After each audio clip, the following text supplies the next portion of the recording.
Hello my friends and welcome to 7 True Creepy Glitches in the Matrix. Have you ever had that feeling? That feeling that the reality that you so comfortably know is merely a lie? Here's 7 true creepy glitches in the Matrix, felt by Reddit users. I was heading home with my dad.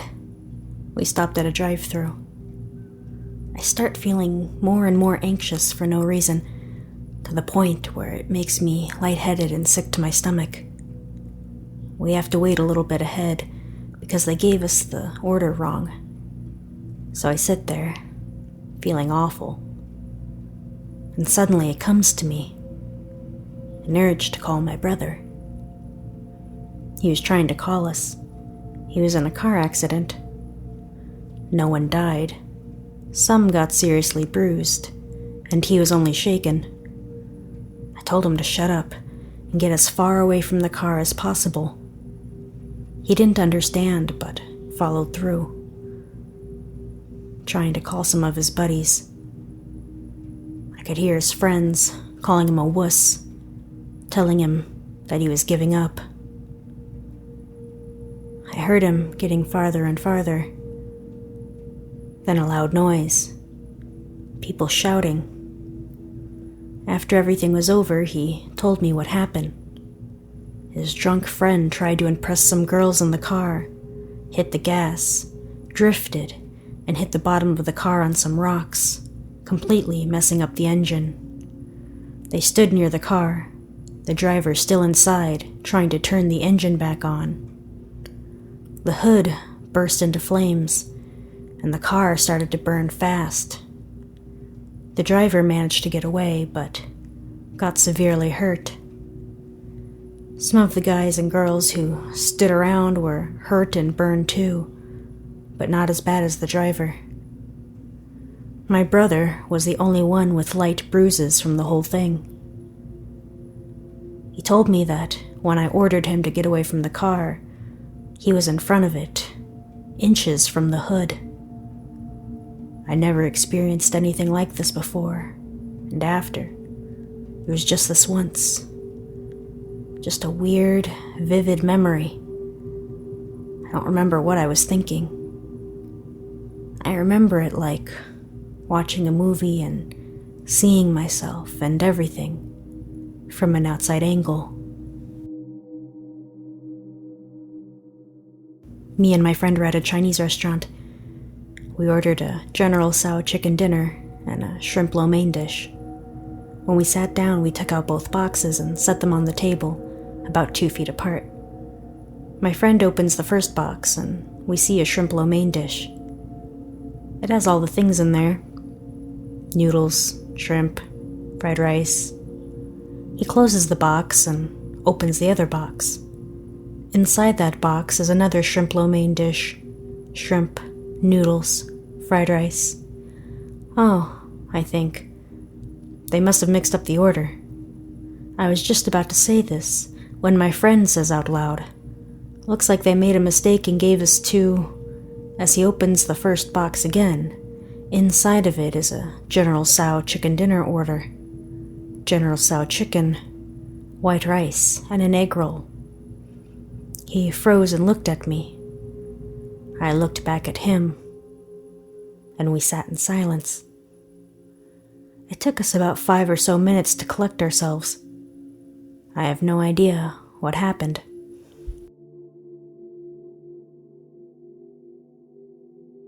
About a year ago, my friend and I went to eat dinner at Chipotle. It's in a smallish shopping area with a burger joint and a payway neighboring the Chipotle. One of those kind of upper-classy type shopping areas. We pulled into the parking lot in front of the establishments around 5 p.m. on a Friday evening to find an empty parking lot. There were no tables outside. There were no cars in the parking spots. Not a person in sight. And even the lights inside the buildings were off. Completely confused, I took the car in a sort of loop around the building in order to leave. The only thing of interest was a single fire truck parked alongside the building. Headlights on, but no emergency lights, and no one in the truck. It struck us as kind of odd. Maybe a fire in the building? As we pull around the backside of the building and then finish looping around, we drive past the front facade of the building. Except this time, every parking spot is full. Tables are outside with patrons at them, food half eaten. There's people walking around, and the lights inside the buildings are all on. But the fire truck was gone. Mind you, it took less than 30 seconds to make a circle around that building. Easily one of the strangest things I've ever experienced. More adjustment bureau than Matrix glitchy, though.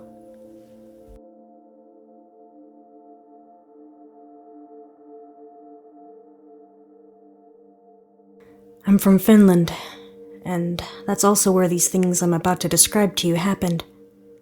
This was some years ago, pre-smartphone or GPS era. It was the end of the summer, and myself and 2 friends were on a camping trip way in the north, in Lapland. The mosquito season was over, and the weather was cooling down in anticipation of the coming fall. The 3 of us had packed food and gear for a 10-day trek.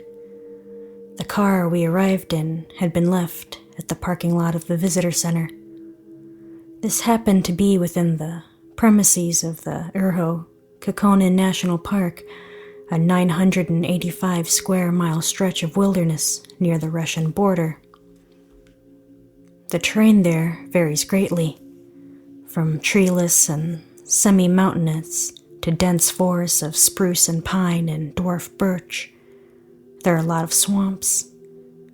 Seeing reindeer is not uncommon, and some nights you might hear wolves in the distance.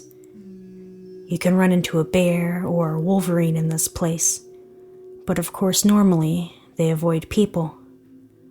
We mostly camped in a tent, but some nights we used shelters and simple huts provided for travelers free of charge. The trip had lasted 5 days. We were at the furthest of any kind of civilization we were going to be on that particular outing, truly in the middle of nowhere. There really is nothing there. There are no villages, towns, or industry. The place is a national park after all. Seeing other hikers happened from time to time. You'd see some people in the distance maybe. Very rarely would you come face to face with anyone. So in the middle of our trip, we were camped in a small clearing, woodland extending around us for a considerable distance in all directions. It was already dark. We had eaten our evening meal, and the 3 of us were jammed in our only tent. It was a bit cramped, but we fit. We took turns carrying it during hikes.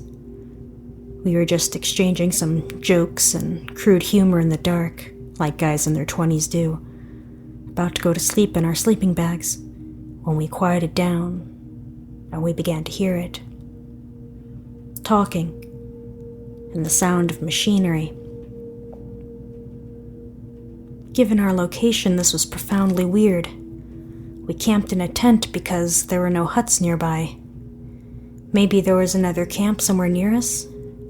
We couldn't quite make out what was being said, but it was a human voice, no doubt about it. Nothing could really explain the sound of heavy machinery. It sounded like an excavator or a tank, something big, powerful, and really not too far away. Combined with the sound of talking, we thought construction yard.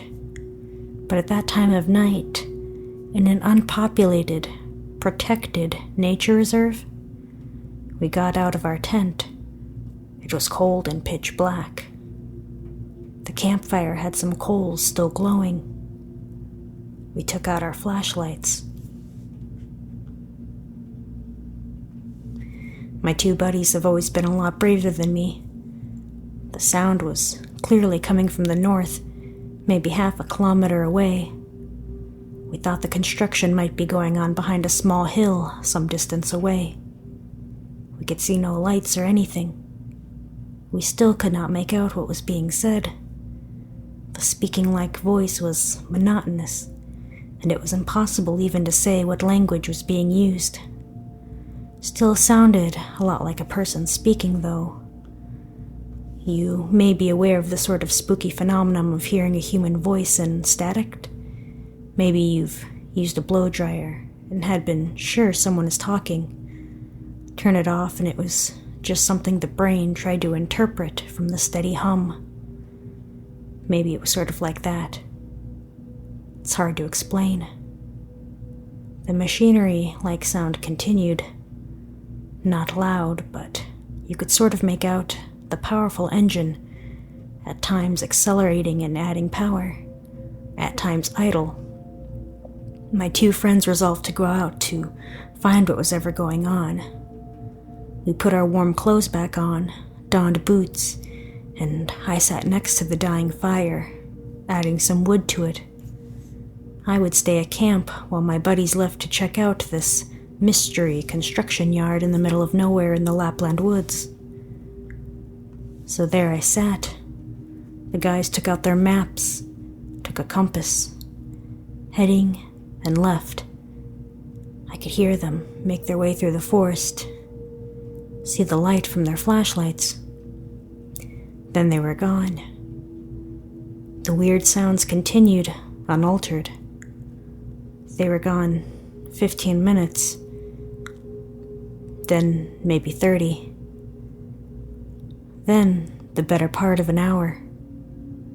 It was odd, judging by the volume of the sound. I should have reached it, checked it out and been back already. I added more firewood and tried to make out what the person talking was saying, but it was too tiny and obscure. The guys had been away for over 2 hours. I figured they had stayed for coffee with the construction guys or something. Then the sound stopped. Just like that. Just ended. All at the same time. The engine sound and the voice just quit. It was very silent. I waited for another 30 minutes, very worried now that something had happened. That maybe my friends were lost. Should I go and try to find them? I shouted their names several times and built the fire pretty big. I was scared, but suddenly I saw the flashlights of my friends. Apparently they were returning in quite a hurry. The guys got back to camp out of breath. They told me the following. They had followed the sound beyond the small ridge in the distance. There was nothing there, and it seemed like they were not getting any closer to the source of the sounds. They had to stop every now and then, be quiet and listen to it to be able to walk towards it. They walked and stopped like this for some time, then realized they were not getting any closer. The sounds did not change in volume at all. They decided to go just a bit further, several times, when suddenly the sound just stopped, like someone pressed a button on a recording. They realized they had been going on for a long time. They're in the middle of the dark woods alone. They reversed the heading back and started at a brisk pace. Eventually they saw the giant fire I built on top of the hill and found their way back. The weird thing is, we seem to think the sound stopped at different times. They had been gone 2.5 hours in total. They said the sound stopped at around 1 hour and 15 minutes after they left. Then they started to head back immediately, return trip taking a bit longer, even though they kept a good pace. They apparently wandered around a bit. For me, the sound stopped at the 2-hour mark, just 30 minutes before they returned. We did not sleep that night. Nothing more happened on that trip, and we never found out what the weird construction yard-like sound was about. When we returned to the park visitor center some 5 days later, we asked around, but no one knew of any ongoing construction taking place in the whole national park area. It's been bugging me ever since. About the place this happened in case anyone is interested. A link is at the description below.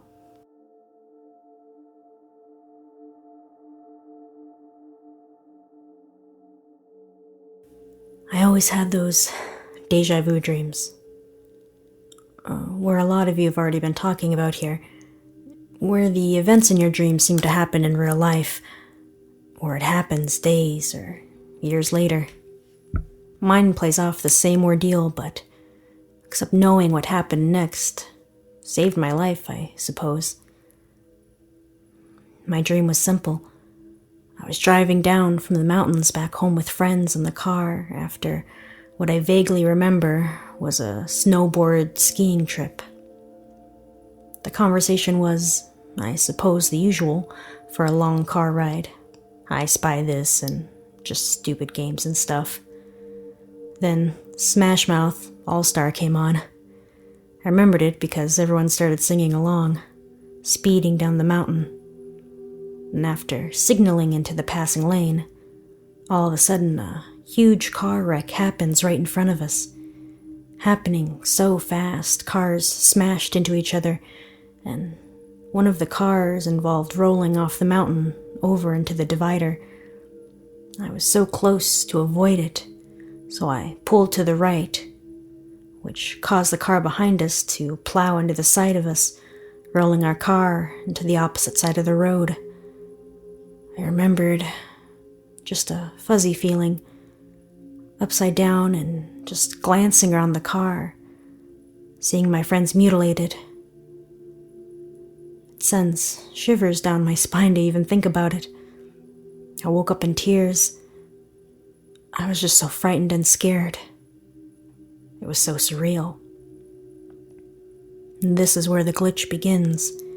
After years passing from the night of the dream, my friends and I decided to get together to plan a small trip to have a ski and snowboard day for the first snowfall.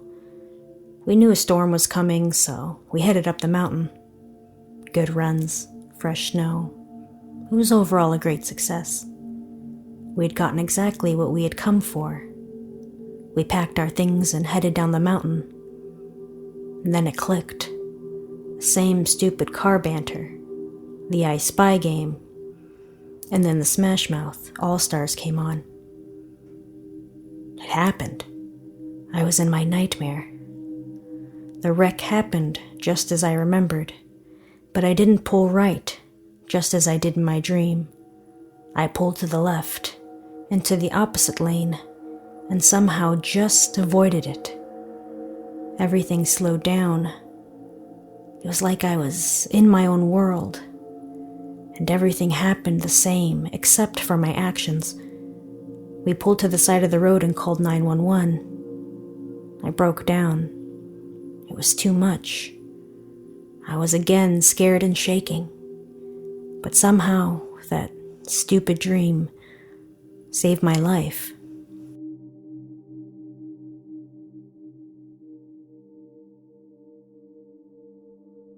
A couple weeks ago, my friend's dad told me this pretty bizarre story that scared me for life. About 15 years ago, my friend's parents, Steve and Julie, were woken up at 1 a.m. to a very loud thud that rattled the house. Worried that one of the kids had fallen out of the bunk, Steve went downstairs to check on them, but all 3 kids were sound asleep and safe in their beds.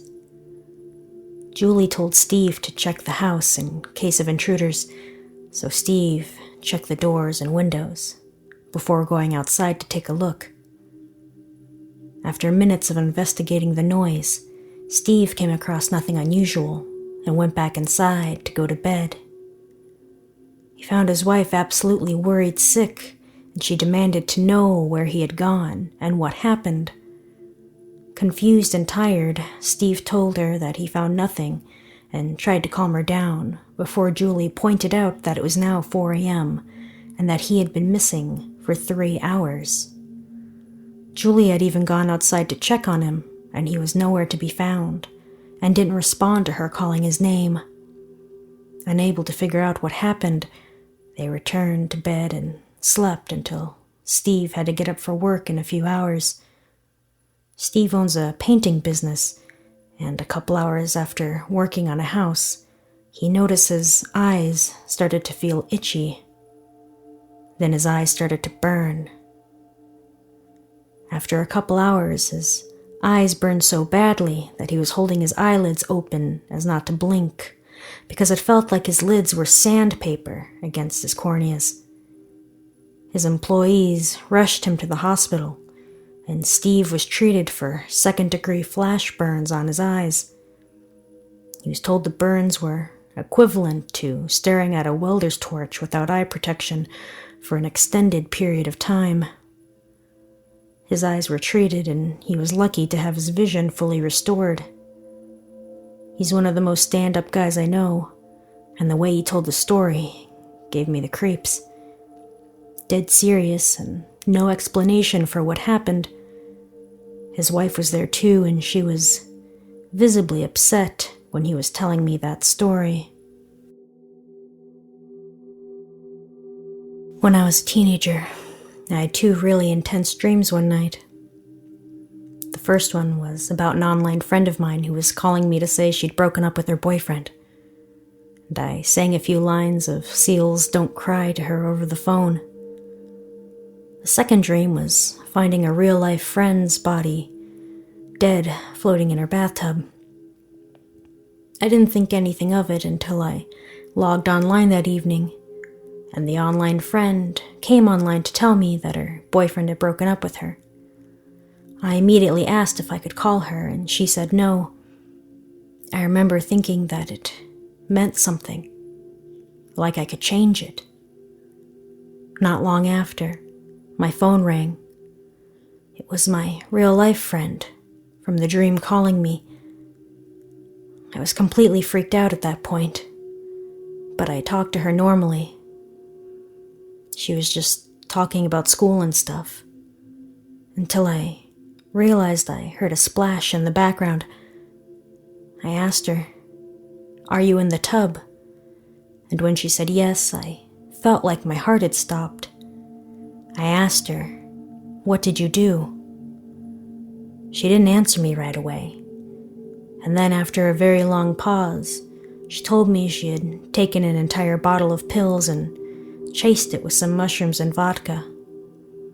She had gotten scared waiting for it to hit her, so she called me so she could hear someone's voice. I hung up and I called 911. By the time they got there, she was unconscious, but alive. Today, she's a mom to a beautiful little girl, and she's okay. Note from author: it seems like many of you have experienced something like this before. Suicide is a horrific thing, and my deepest sympathies for anyone who has been touched by it. That's all the time I have for today, my friends. I hope you're having a wonderful day or evening. I'm Amori. Now, listen to the spooky tunes.